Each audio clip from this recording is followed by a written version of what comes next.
Después de liberar al pueblo judío, Moisés recibió la palabra de Dios en el monte Sinaí.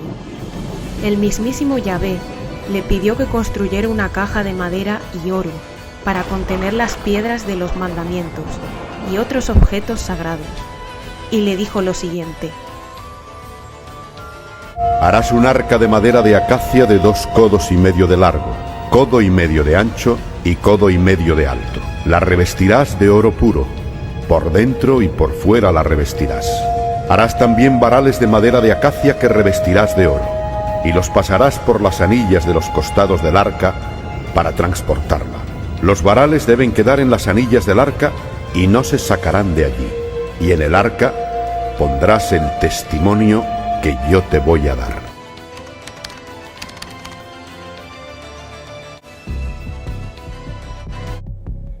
Se trataba nada más y nada menos que del Arca de la Alianza o el Arca del Pacto, que contenía las tablas con los mandamientos, la famosa vara de Aarón y un jarrón de oro con maná. Este extraño artefacto es uno de los objetos bíblicos más misteriosos y buscados de la historia, y su fama se debe a que, según se interpretan en las escrituras, esta caja no era un simple contenedor. Según las referencias que se han conservado, el arca contenía algún tipo de propiedad radiactiva altamente peligrosa, ya que llegó a fulminar en el acto a varias personas al tocarla directamente, y además servía como un medio de comunicación entre el pueblo judío y el dios Yahvé, que aparecía en forma de luz en el espacio que había entre los 2 querubines y que fue llamado el asiento de la misericordia. ¿No nos recuerda esto una herramienta familiar en nuestros días? Pareciera que además de un arma y caja fuerte, el arca tuviera la capacidad de realizar llamadas o reproducir mensajes de Dios, por muy absurdo que nos parezca. Por este motivo se cree que pudo ser algún tipo de tecnología superavanzada y letal, al que todos temían. El hecho de que el arca fuese de oro es otro dato que no es para nada relevante, ya que concuerda con el pensamiento de que contenía radiación, y el oro es un gran aislante de esta.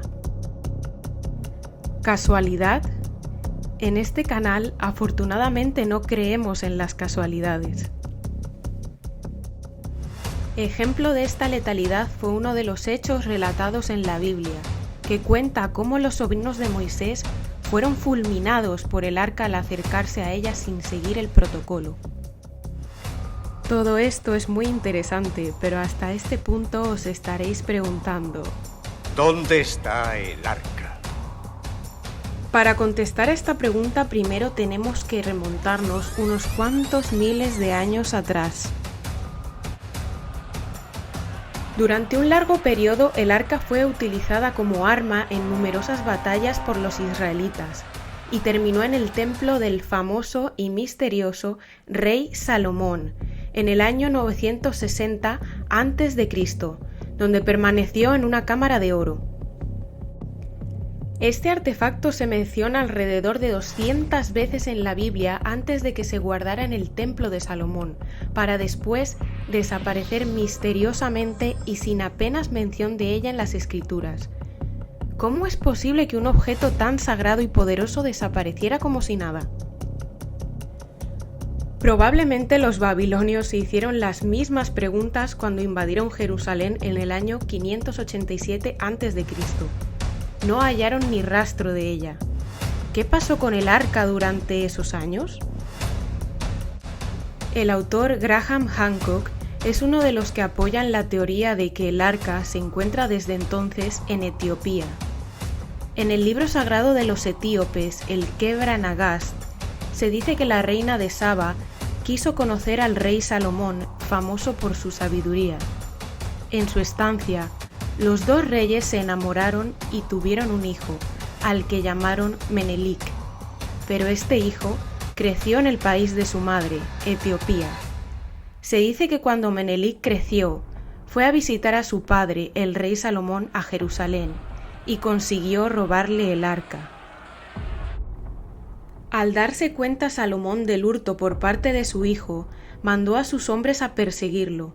Sin embargo, no pudieron recuperarla, ya que entonces se creía que, si el arca pasaba los límites de la ciudad de Jerusalén, se trataba de un designio de Dios, y entonces el arca debía cambiar de manos. Todo lo que rodea al personaje de Salomón nos suena a leyenda, pero en Etiopía esta historia es un hecho. Los etíopes son el pueblo que más venera el Arca de la Alianza, hasta el punto en el que todas sus iglesias poseen una réplica del arca, y no son nada más y nada menos que 20.000. Aunque nadie ha tenido el privilegio de verla, dicen que el arca real que llevó Menelik se encuentra desde entonces y hasta la actualidad en la iglesia de Santa María de Sion, custodiada por el guardián del arca, un hombre que debe cumplir con varios requisitos, entre ellos ser varón y ser digno de esta importante tarea. Pero algo muy extraño ocurre con estos guardianes. Prácticamente mueren después de un año de permanecer cuidando del arca, y todos parecen desarrollar un problema de cataratas en los ojos. ¿Es esto una evidencia de que los etíopes son los verdaderos custodios del arca original construida por Moisés? Pero de todas las teorías que han surgido en la investigación, la que más me llama la atención es la del famoso periodista y autor, ya mencionado en varias ocasiones en este canal, Juan José Benítez. Benítez, en uno de sus viajes de investigación a Etiopía, tuvo la oportunidad de hablar con el guardián del arca de aquel entonces. El autor relata con sus propias palabras lo que vivió en el viaje en su blog personal, afirmando que no cree ni ha creído nunca que el arca se encuentre en Etiopía. Más bien cree que se trata de una mentira muy bien protegida para mantener el turismo del país. Sin embargo, reconoce una anécdota que dejaría confuso hasta el más escéptico. Mientras JJ preguntaba al guardián sobre temas del arca, este se fijó en un anillo que tenía el periodista de gran valor para él, ya que lo había encontrado en el Mar Rojo y al parecer poseía cualidades energéticas que Juan José ya había probado a través de pruebas térmicas. El guardián lo intentó convencer para que se lo regalara, ya que se dio cuenta de que se trataba de un anillo muy especial. No lo entendí muy bien y por supuesto me negué, pero la insistencia del guardián del arca de Santa María de Sion fue tal que permití algo de lo que me arrepentí a los pocos segundos. Tekelu, según el guía, solo pretendía introducir dicho anillo, hallado en el Mar Rojo al pie del Sinaí, en el interior del arca. Cuando pregunté por qué razón, no obtuve ninguna respuesta. Y como digo, acepté con la condición de que me fuera devuelto a primera hora de la mañana del día siguiente. Tekelu nos bendijo y se alejó con prisas. Benítez cuenta cómo volvió al día siguiente a primera hora para intentar conseguir su preciado objeto y algo increíble ocurrió. El guardián terminó presentándose y con una cálida sonrisa me devolvió el anillo. No voy a negarlo, sentí una cierta vergüenza. Entonces señaló el anillo con su dedo y manifestó: